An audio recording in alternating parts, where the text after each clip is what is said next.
What is up, guys? This is Orca Flop, and today I'm coming at you with another video. And today we are going to be reviewing the IndyCar Firestone Grand Prix at St. Petersburg that kicked off the 2019 NTT Data IndyCar Series. This is my first IndyCar race review this season and my second IndyCar race review of all time.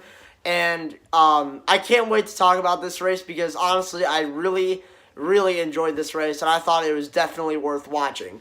So let's get straight into it. So we started off the race with Josef Newgarden and Will Power on the front two, going 1-2.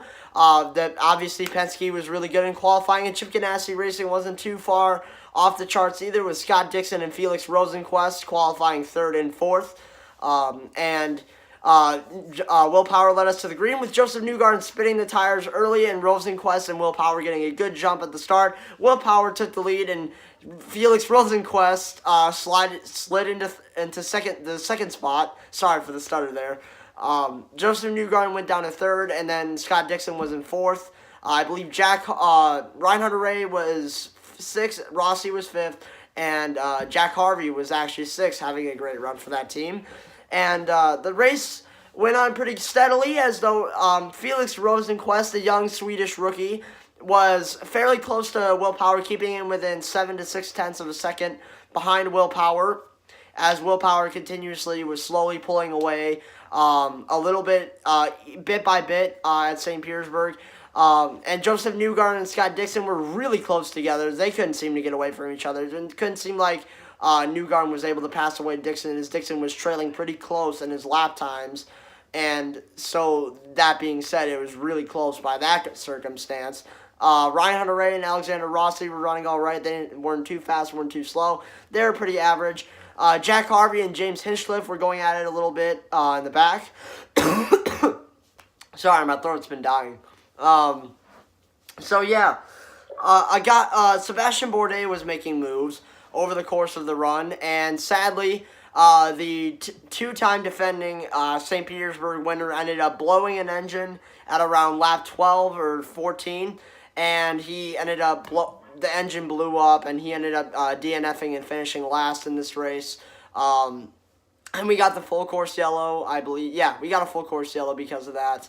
And oh no, we didn't actually. We did not get a full course yellow. I was trying to recall that in my head, but no, we did not get a full course yellow from Sebastian Bourdais blowing up, and he ended up DNFing, finishing last, and he was not able to pull off the the third. He was not able to get three in a row at St. Petersburg, sadly, because it seemed like that car was really moving up steadily, and even his teammate Santino Ferrucci was able to make up some spots midway through the race and at the beginning portions, because the Dale Coyne Racing cars were really good today. They were consistently in the top 10, and Bourdais was getting up there until his engine let go and blew up, and he ended up getting out of the race. It really sucked for Bourdais because he had a fast car and he was making up a lot of spots, so really sucked to see Bourdais get out and not be able to even have remotely a chance to pull off that third St. Petersburg win in a row. And as the course of the run went on, pit stops occurred with Will Power, Felix Rosenqvist, Reinhard Ray, Scott Dixon, Josef Newgarden, and everyone else. They had a different pit strategy, and everyone ended up running around the same spots as they went from the Firestone Reds to start with the race to the Firestone Blacks. And over the course of the runs, everyone stayed the same until Reinhard Ray also blew an engine on the front straightaway on the airfield. Getting near into turn 1, he blew his engine up, and we'll get on to Honda later, don't worry, but he blew his engine up, and Reinhard Ray ended up DNFing as well, being the only Andretti car to DNF in this race. Obviously, Hunter Ray had a top 10 car the whole race. He seemed very fast. At one point, he almost overtook Alexander Rossi in turn 3, but it just seemed like the engine would let go the same way Bourdais did, except without as much fire. But Reinhard Ray ended up DNFing out of the race as well with Sebastian Bourdais, and they both mentioned how they had good engines through practice and qualifying. They did, but guess what? When it comes to a race after a whole weekend of practicing and qualifying, it didn't seem to last long, at least with the Honda engines. So yeah, and then we move on to the restart. Will Power and Felix Rosenqvist are 1-2 for this restart. And Felix Rosenqvist gets a great jump on the restarters. It seems like Will Power slid a little bit on the restart, but Felix Rosenqvist got the jump and made one of the best moves I've seen in IndyCar by diving to the inside, locking up the brakes, and sliding up in front of Will Power. If I could play the footage, I would play it, but I think I would get copyrighted by NBC. But Felix Rosenqvist made a phenomenal move on Will Power by locking up the brakes and sliding up in front of Will Power to complete the pass on him. And it was just a really cool move to see from a rookie. It felt like a very Robert Wickens move to make. And speaking of Robert Wickens, he was also at the track today, along with AJ Foyt, who had back surgery during the Texas race in June. And it was cool to see both Robert Wickens and AJ Foyt at the track having a good time at the IndyCar season opener. And Felix Rosenqvist just made a huge move. And what makes me so... and after he made that move, over the course of the run, Felix Rosenqvist would be leading a lot of laps. And, you know, I'll get on to Felix Rosenqvist later. I'll get off to my thoughts in particular moments of the race. But I just want to, just carry on and continue. So, basically, after that, Felix Rosenqvist continued to make moves towards the front, and he was able to continue to challenge towards the challenge, and he was able to start pulling away from Will Power. And then, I believe, after a few pit cycles, one of the most scary things happened I've seen in IndyCar pit road. But it wasn't scary in, like, there was a severe wreck or someone got severely hurt. It was scary in the fact that it was, like, an on-track moment getting on a pit road. And since Will Power, or Felix Rosenqvist, pitted a lap after Will Power on in this next pit cycle, Felix Rosenqvist went into pit road as Will Power pitted a lap earlier. He was making his way into turn 1, and Felix Rosenqvist was getting out of pit road with a solid stop from that number 10 Chip Ganassi team. He ended up getting out of pit road, and him and Will Power were going to try to see who could take the lead on this pit cycle, and it was Will Power, because Will Power was coming off of turn 1, and he nearly got in front of Felix Rosenqvist, as Felix Rosenqvist almost stuck it in there and made it side by side. He ended up getting sideways and, losing the lead to Will Power, falling back 2 seconds. But Will Power had an amazing stride there, and he was able to overtake Felix Rosenqvist by pitting a lap earlier and being able to push the car through. And he ended up having a bit warmer tires than Felix Rosenqvist, so he ended up pulling away a little bit later. And they're still on the Firestone Blacks. No one really put on the Reds until one guy in particular, the race winner I'll mention, towards the end of the race.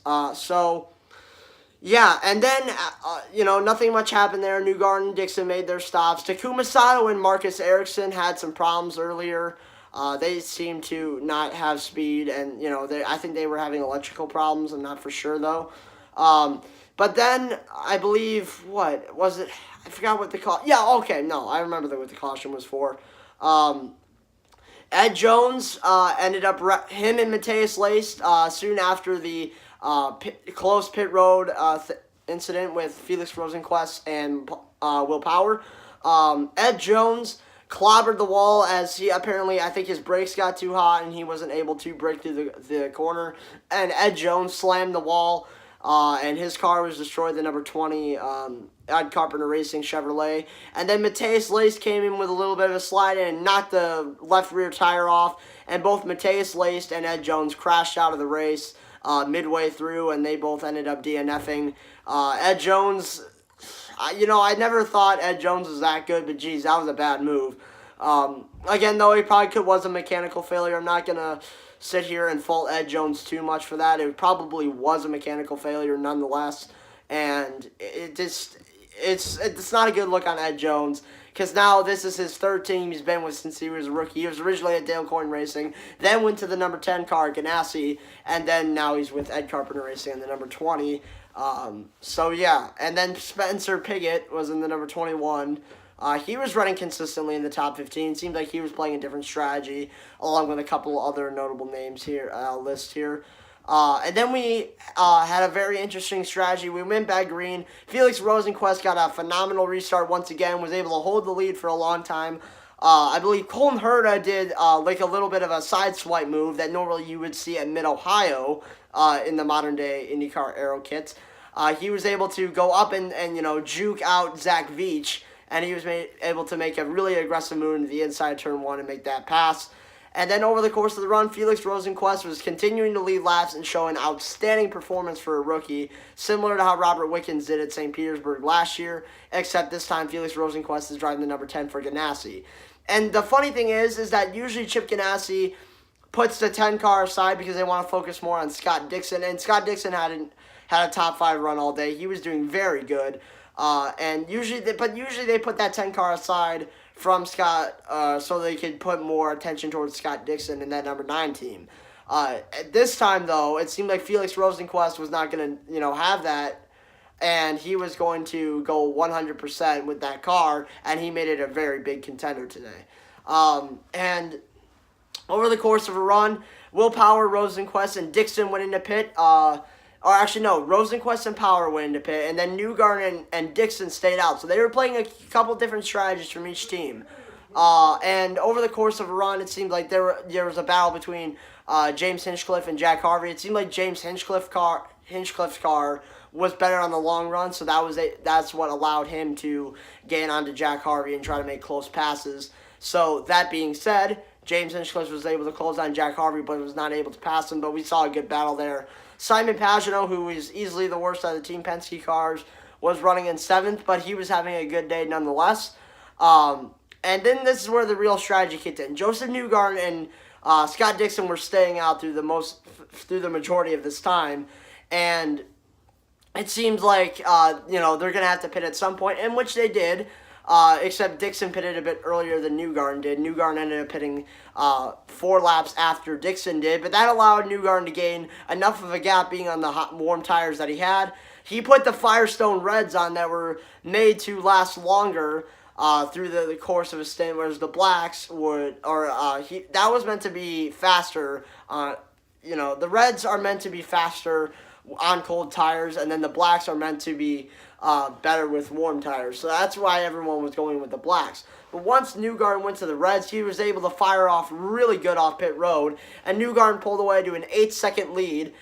And I want to say over the course of this run, you had guys like Marco Andretti and Spencer Pigot that were staying out. Eventually they went into pit road. And we had a green flag run. I'll spoil it like this right now. We had a green flag run through the rest of the race. But midway through this green flag run, NBC decided to goof up a little bit because they lost their feed for a good 10 to 15 laps, I want to say, and no one was able to watch it. Even the people in the UK were not able to watch the race at this point, and that did not leave a good mark on NBC. I've been saying this over and over again. Everyone's been praising how NBC has got the best broadcast. They have the best broadcast teams. When you lose your feed on the very first race of a motorsports season, that's not something I would say you'd want to be very proud of, and doesn't look good for NBC on that part. So they literally, I think it was Lee Diffie and Townsend Bell had to talk through radio or a phone for 2 minutes, and then we got our feedback, and they were able to broadcast, and they ended up apologizing, all that. Ooh. Now, on ABC's part, this looks good because everyone was kind of hyping up NBC to be a really good broadcasting team. And I'm not saying the commentators are bad. I love Lee Diffie and Townsend Bell. I think they're really good. Scott Goodyear's a good one as well. Robin Miller is also a good Peacock Bitbox reporter. Marty Snyder's good too. The NBC team for IndyCar is really good. It's just a matter of they're not using their equipment properly, and that's why they ended up losing their feed midway through the race, and that was not good. So, not good on NBC's part there now, is it? So, after we got back the feed from the shitty broadcasting by NBC, I'm not going to sugarcoat it. That was really bad on NBC's part. So we continued to go. Marco Andretti was staying out, and Marco Andretti was second at this point, and Will Power was trying to get by him with Felix Rosenqvist in third and Scott Dixon in fourth after Newgarden pulled the good strategy and was able to take him to the lead. Marco Andretti ended up pitting, but even before he pitted, Scott Dixon and Felix Rosenqvist was, Okay, so I had a little brain fart there. Will Power ended up getting passed by Scott Dixon for second, but Felix Rosenqvist almost made a move on Will Power to take third. It was really good racing because Scott Dixon made the move on Will Power in turn one, and Will Power tried to do a crossover on Scott Dixon. Didn't get it done, but here came Felix Rosenqvist almost making a move on Will Power, and it was really good racing with no contact. I think Power and Dixon touched each other a little bit, but other than that, it was really good pure racing. And that was really fun to watch. And over the course of this run, we had one final pit stop run. Newgarden, Dixon, Power, and Rosenqvist continue to pit. Felix Rosenqvist was in fourth. Alexander Rossi was in fifth. Marco Andretti ended up falling back to 12th, and Spencer Pigot fell back to 13th. So the cars that were trying to fuel gamble it didn't really work out for them, but in the end, it was good for the leaders. And over the course of the run, you had guys like Zach Veach, Graham Rahal, and Marco Andretti that were getting lapped by Josef Newgarden.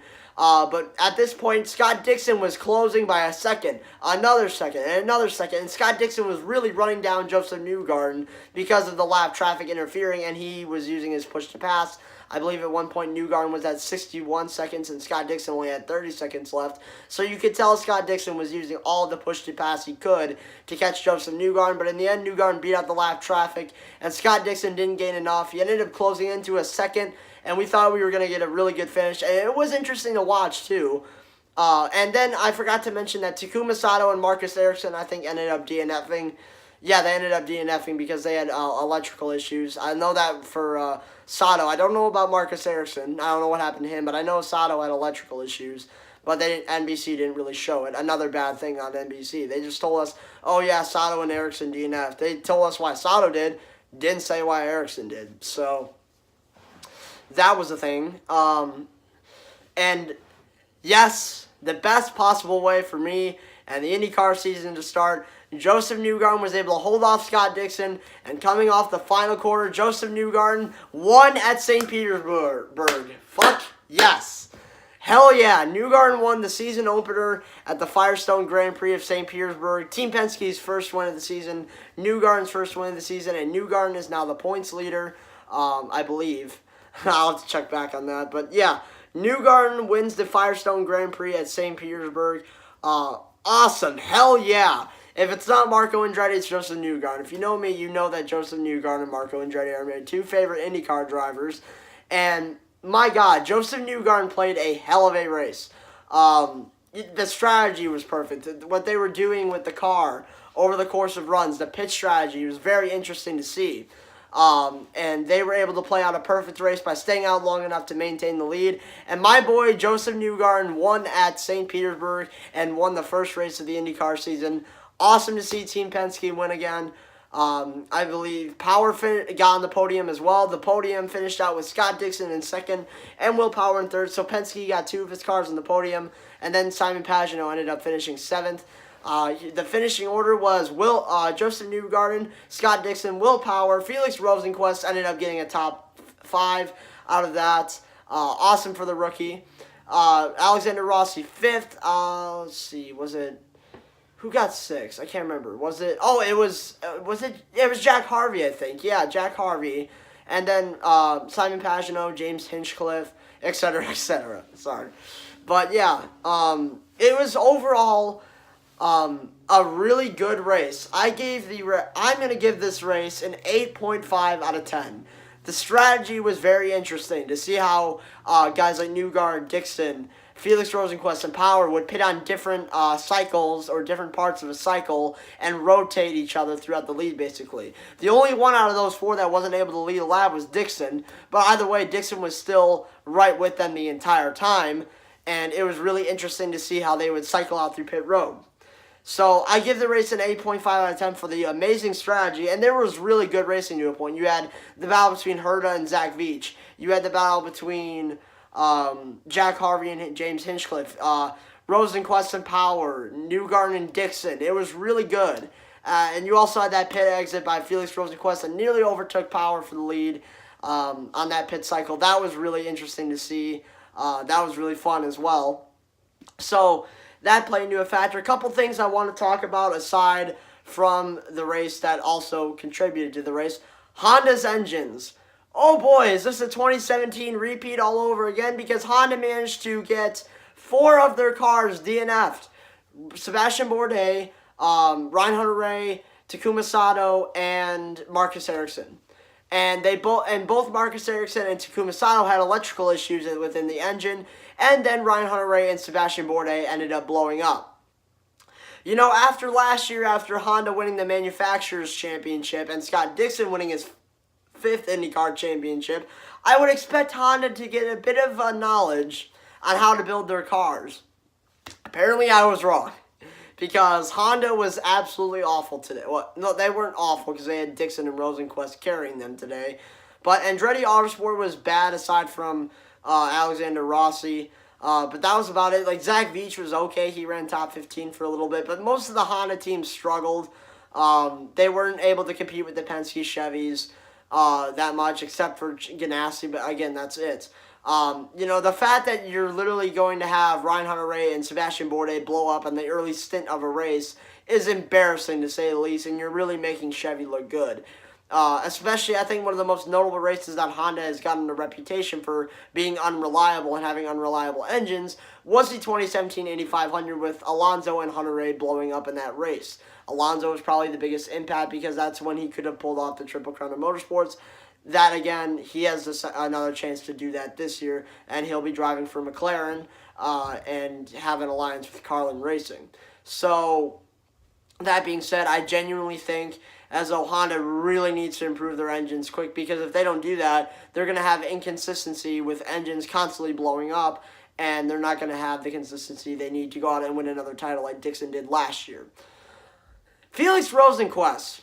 My God, that was an amazing race for the rookie. I haven't seen a rookie performance like that since Wickens last year. And I never really thought that Felix Rosenquist would be really relevant. In fact, on a couple of my videos, and I've talked with Rob on the podcast as well, I've mentioned how Felix Rosenquist I didn't think was going to be that big of a deal. He was a Swedish guy that not many people knew, and he was coming into the number 10 car at Chip Ganassi Racing, a very high-tier IndyCar ride that no one he would perform well, since, again, it seems like Ganassi throws all their attention towards the number 9 instead of the number 10.